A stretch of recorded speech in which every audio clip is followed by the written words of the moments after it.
అది ఛాన్సెస్ ఉన్నాయి.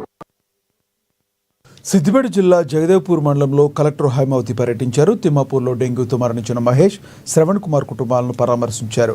అనంతరం గ్రామం మొత్తం సందర్శించి ఎక్కడెక్కడ సమస్యలున్నాయో అవి వెంటనే పరిష్కరించాలని అధికారులను ఆదేశించారు. వ్యక్తిగతంగా పరిశుభ్రత పాటించాలని గ్రామ ప్రజలకు కలెక్టర్ సూచించారు.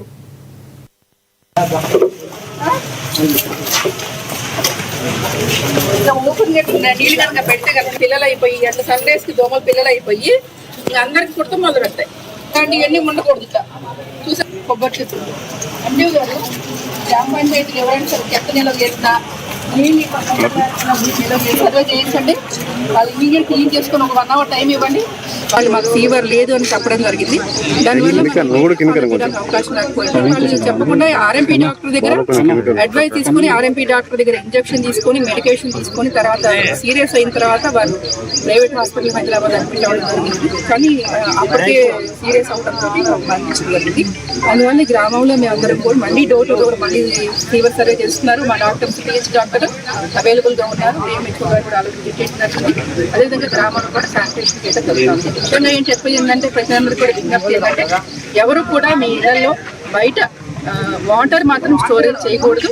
ఇంకొకటి నిల్వ ఉండటం వల్ల వాటర్ ఏదైనా ప్లాస్టిక్ డబ్బాల్లో కానివ్వండి, ఏదైనా వేరే పాత్రలో కానివ్వండి బయట ఓపెన్గా నిల్వ ఉంచినప్పుడు మనకి ఆల్రెడీ ఈ మధ్య రైనీ సీజన్ కాబట్టి వర్షాలు ఎక్కువ పడ్డాయి కాబట్టి వాటర్ దానిలో నిల్వ ఉండి దోమలు గుడ్లు పెట్టే అవకాశం ఉంటుంది. ఆ గుడ్ల తర్వాత ఈ సోలార్ రేస్కి మనకి అవి పిల్లలు అవటే అవకాశం ఉంటుంది కాబట్టి అవి దోమలు వ్యాప్తి చెంది మనకి డెంగ్యూ వచ్చే అవకాశం ఉంది. కాబట్టి దయచేసి ఎవరు కూడా బయట ఎవరు కూడా నీళ్లు నిల్వ చేయొద్దు.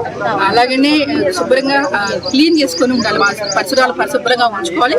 అదేవిధంగా బాయిల్ వాటర్ తాగాలి. అలాగే దోమతెరలు వాడుకోవాలి. జాగ్రత్తగా ఉండాలి. ఇండివిజువల్ శుభ్రత కూడా పాటించాలి. కేవలం గవర్నమెంట్ సైడ్ నుంచి కాకుండా ప్రతి ఒక్కరు కూడా మీ బాధ్యతగా గుర్తిరిగి. ఎమ్మెల్యే రామచంద్ర నాయక్ పై తప్పుడు ప్రచారం